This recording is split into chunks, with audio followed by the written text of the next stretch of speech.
Hello viewers, welcome to Ooty cooking channel. இன்னைக்கு நம்ம எல்லோருக்குமே ரொம்ப பிடிச்ச வாழைக்காய் பஜ்ஜி செய்ய போகிறோம். அதுவும் டீ கடையில் போடுற பஜ்ஜினா நம்ம எல்லாருக்குமே ரொம்ப பிடிக்கும். அதே மாதிரி டேஸ்ட்டை நம்ம வீட்டில் எப்படி செய்கிறதுன்னு பார்க்கலாம். முதல்ல பஜ்ஜி மாவு ரெடி பண்ணிடலாம். அதுக்கு ஒரு பவுலில் 1/2 கப் கடலை மாவு சேர்த்துக்கோங்க. கூடவே 2 டேபிள் ஸ்பூன் அரிசி மாவு சேர்த்துக்கலாம். அரிசி மாவுக்கு பதிலாக வீட்டில் இட்லிக்கு மாவாட்டி வச்சுருந்தீங்கன்னா அதுலேருந்து 2 டேபிள் ஸ்பூன் அளவுக்கு சேர்த்துக்கலாம். இது கூடவே 1 டேபிள் ஸ்பூன் காஷ்மீரி மிளகாய் தூள் சேர்த்துக்கலாம். நீங்கள் நார்மலான மிளகாய் தூள் சேர்க்குறதா இருந்தால் 1/2 டேபிள் ஸ்பூன் சேர்த்துக்கோங்க.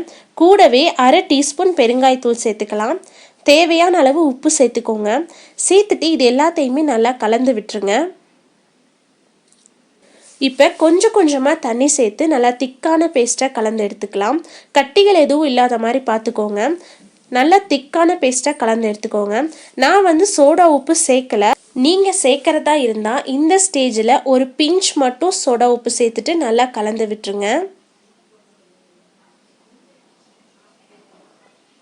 மாவு இந்த அளவுக்கு நல்லா கெட்டியாக இருக்கணும். இந்த மாதிரி கலந்து எடுத்துக்கோங்க. இப்போ இதில் 2 டேபிள் ஸ்பூன் சூடான எண்ணெய் சேர்த்துக்கோங்க. நம்ம பஜ்ஜி சுடுறதுக்கு ஒரு பக்கம் எண்ணெய் சூடு பண்ணியிருப்போம் இல்லையா, அதுலேருந்து 2 டேபிள் ஸ்பூன் அளவுக்கு சேர்த்துக்கோங்க. சேர்த்துட்டு ஒரு ஸ்பூன் வச்சு நல்லா கலந்து விட்டுருங்க. ஏன்னா எண்ணெய் ரொம்ப சூடாக இருக்கும். கை வைக்காமல் ஸ்பூன் வச்சு நல்லா கலந்து விட்டுருங்க. நாம் சூடான எண்ணெய் சேர்த்து கலக்கிறனால நம்மளோட பஜ்ஜி ரொம்ப கிறிஸ்பியாக இருக்கும். அதே மாதிரி பஜ்ஜி அதிகமாக எண்ணெய் குடிக்காது. சேர்த்துட்டு நல்லா கலந்து விட்டுருங்க. நான் ஒரு வாழைக்காவை தோலெல்லாம் சீவிட்டு இந்த மாதிரி ஸ்லைஸாக கட் பண்ணி எடுத்து வச்சுருக்கேன். வாழைக்காய் ஸ்லைஸ் நம்ம கையில் பிடிச்சோம்னா ஸ்டிஃபாகவும் இருக்கக்கூடாது, உடஞ்சும் விழுந்துடக்கூடாது. ரொம்ப கெட்டியாகவும் இல்லாமல் ரொம்ப மெலிசாகவும் இல்லாமல் இந்த மாதிரி மீடியமாக கட் பண்ணி எடுத்துக்கோங்க. நான் டீ கடைகளில் போடுற மாதிரி இந்த மாதிரி நீளமாக ஸ்லைஸ் பண்ணி எடுத்திருக்கேன். நீங்கள் பிகினர்ஸாக இருந்தீங்கன்னா இந்த மாதிரி சின்ன சின்னதாக ஸ்லைஸ் பண்ணி எடுத்துக்கோங்க. வாழைக்காயை கட் பண்ணிவிட்டு உடனே தண்ணியில் போட்டு வச்சுருங்க. இல்லைன்னா வாழைக்காய் நிறம் மாறிடும். பஜ்ஜி போடுறதுக்கு இப்போ எண்ணெயை சூடு பண்ணிக்கலாம். எண்ணெய் நல்லா சூடாக இருக்கணும், இல்லைன்னா பஜ்ஜி அதிகமாக எண்ணெய் குடிச்சிரும். வாழைக்காய் ஸ்லைஸ் எடுத்து ஒரு காட்டன் டவல்லையும் இல்லை டிஷ்யூ பேப்பர்லேயும் அதில் இருக்க தண்ணியெல்லாம் தொடச்சிட்டு நம்ம கலக்கி வச்சுருந்த மாவில் நல்லா டிப் பண்ணி எடுத்துக்கோங்க. எல்லா பக்கமும் மாவு படுற மாதிரி நல்லா பரட்டி எடுத்துக்கோங்க. இப்போ இதை நல்லா சூடாக இருக்கிற எண்ணெயில் போட்டு பொரிச்சு எடுத்துடலாம். எண்ணெய் நல்லா சூடாக இருக்கணும்.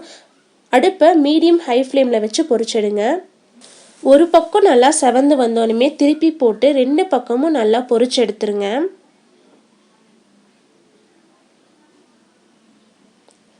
இப்போது பஜ்ஜி நல்லா பொரிஞ்சு வந்துருச்சு. இதை எடுத்து வச்சிடலாம்.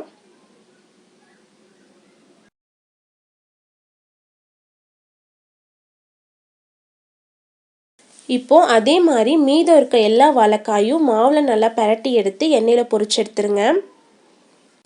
எண்ணெய் நல்லா சூடானதுக்கப்புறம் ஒவ்வொரு பஜ்ஜியாக போட்டு பொரிச்செடுங்க.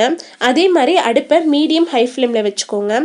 ஒரு பக்கம் நல்லா செவந்து வந்ததுக்கப்புறம் திருப்பி போட்டு 2 பக்கமும் நல்லா எண்ணெயில் பொரிஞ்சு வரட்டும். இப்போது பஜ்ஜி நல்லா வெந்து வந்துருச்சு. இப்போ இதை எடுத்து வச்சிடலாம்.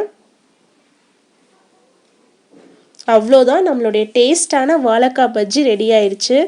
நாம் பெருங்காயத்தூள் சேர்த்தனால எண்ணெயில் பொரிச்செடுக்கும் போது நம்ம பஜ்ஜி நல்லா மணமாகவும் இருக்கும். நம்ம சூடான எண்ணெய் சேர்த்து கலந்தனால நல்லா கிறிஸ்பியாக இருக்கும். இந்த பஜ்ஜி கூட நல்லா காரசாரமான சட்னி வச்சு சாப்பிட்டிங்கன்னா ரொம்பவே டேஸ்ட்டாக இருக்கும். இதே மாதிரி நீங்களும் உங்கள் வீட்டில் செஞ்சு பார்த்துட்டு எப்படி இருந்துச்சுன்னு மறக்காமல் கீழே கமெண்ட்ஸில் சொல்லுங்கள். உங்களுக்கு இந்த வீடியோ பிடிச்சிருந்தா லைக் பண்ணுங்கள், ஷேர் பண்ணுங்கள். மறக்காமல் ஊட்டி குக்கிங் சேனலுக்கு சப்ஸ்கிரைப் பண்ணுங்கள். பாய், see you soon.